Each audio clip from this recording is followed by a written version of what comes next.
This will be an unboxing and review video of a Seiko SBTR029 quartz chronograph watch that I purchased on Amazon. Now, I believe this is a Japanese domestic market watch only, but let's go ahead and open it up and take a look.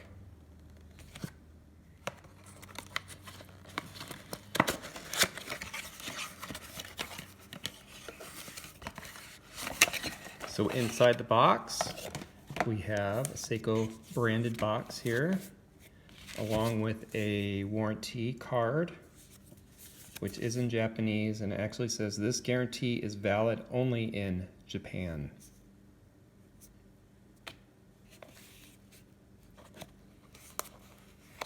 And here's the watch. So we've got a pillow cushion case here.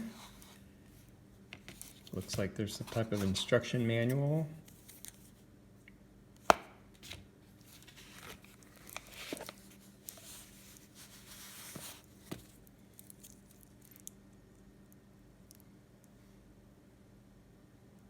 So this is a quartz chronograph, and you can see it has a black bezel with a blue dial. That's not quite a Tiffany blue, but maybe an ice blue. I think they call it ice blue. And it does have a date complication.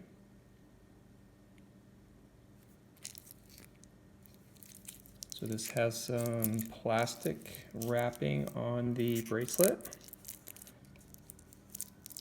There's also a tag, Seiko SBTR029.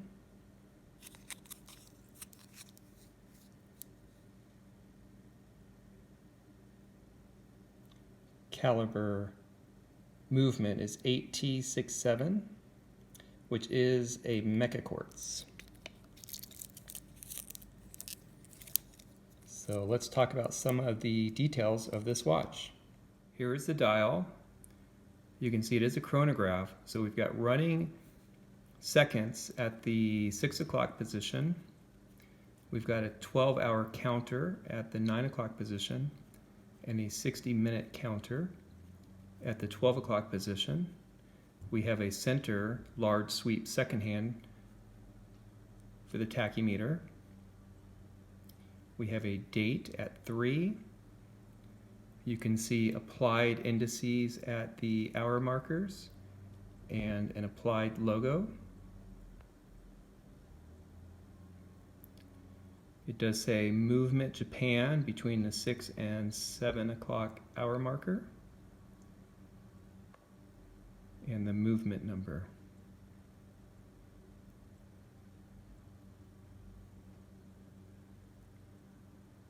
So let's talk about dimensions.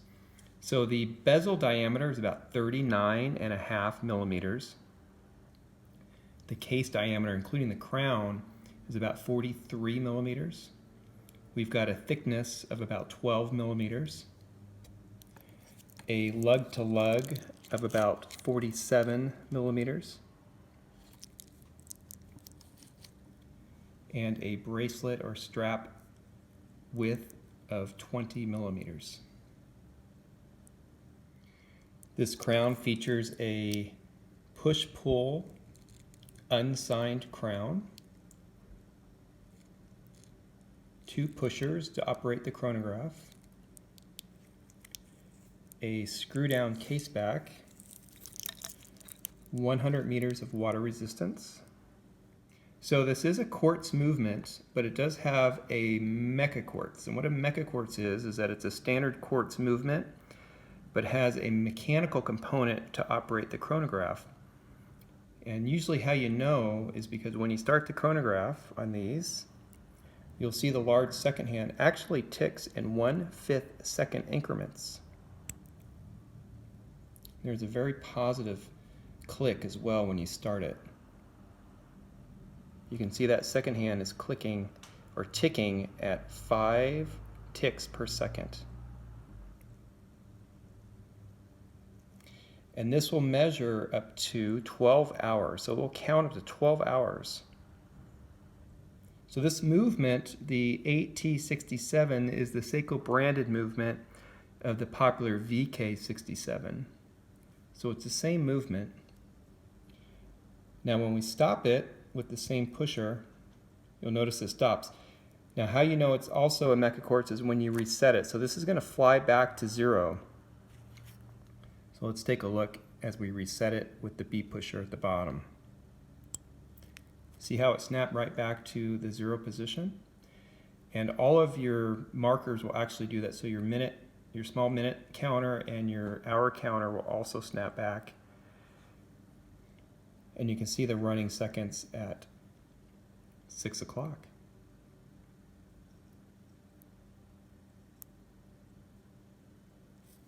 Now this watch does have lume on the hands and on the hour markers. So let me get that charged up and give you a lume shot. You can see that the hour and minute hands are lumed along with the hour indices. This doesn't seem as bright as some of my other Seiko divers, so I don't think this is Seiko's Lumibrite lume, but not bad, I guess, for a chronograph, but not great either. Looking at the screw down case back, we have the Seiko logo, which is engraved. We have water resistance 10 bar, which is 100 meters. Stainless steel, movement Japan, cased in China, along with the movement number 8T67. So it appears that the case has polished sides, but the top of the case is brushed along with the entire bracelet. And it does have a pretty basic clasp, a push clasp here. It is stamped hinge. And there are only 2 micro adjustments. And it does have hollow end links. It also just uses standard pins to link the bracelet links together. And you can also see a little seam line on these, so these are probably a pressed link as well. So I doubt that they are solid links. We do have the Seiko logo on the clasp. And here is a wrist shot on my 6.5-inch wrist. You can see the sunburst effect on the dial. It is a very, very attractive watch. Very elegant.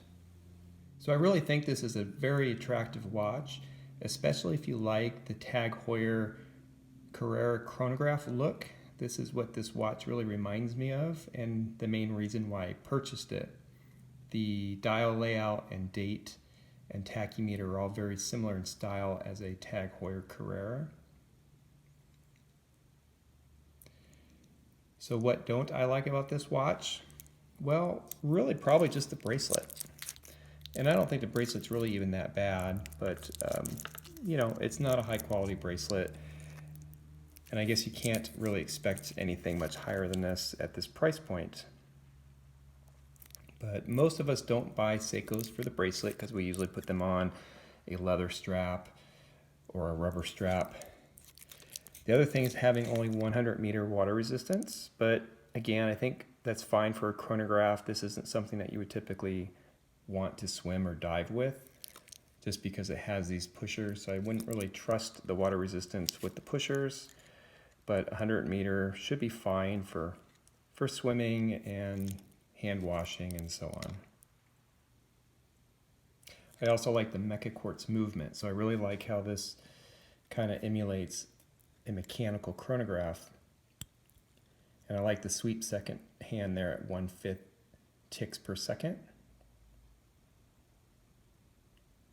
And I like the fact this actually counts up to 12 hours. So a lot of other movements will only maybe count up to 60 minutes, and this one actually has an hour counter.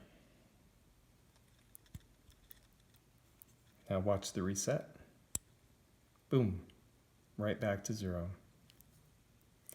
All right, guys, well, thanks for watching. If you have any questions, please leave them down below.